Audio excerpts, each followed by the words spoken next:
महाप्रभु सतर कहीं जितेबले तुमर ए सुंदर रूप को देखिली मो शरीर कंपी उठिला थरी उठिला लगिला एका थर के जीवन सब किछि मिलगला।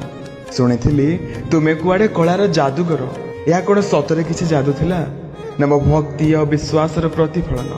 तुमे कला जादूगर यही जादू तुम रूपरे नुह ए जादू मो मन पाई अमृत। मु मागिथिबा सब किछि पाइनी किंतु जहा पाइछि से सब पाई आज मु कृतज्ञ।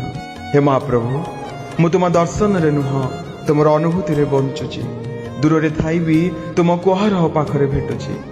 ए जीवन रे ए अनुभूति तो सबुठारु बड़ दया। तुमे बोधे सब बेले बुझाई दियो मो भक्त पाई सब बेले मु दुई हाथ मेले बसिछि सबु दुख सह आमको कोळेई नबा पाई। हे गोसाई एमिति सारा विश्व को तुम बाहु तले संभाली रखि थाओ। विश्व देखु मो ठाकुर खाली दारू तैयारी मूर्ति नुहे गोटे देखारे गोटे स्पर्शरे गोटे चाहाणी रे सबु दुख को हरि नेउथिबा मो जीवंत दारू ब्रह्म मो जीवंत दारू ब्रह्म।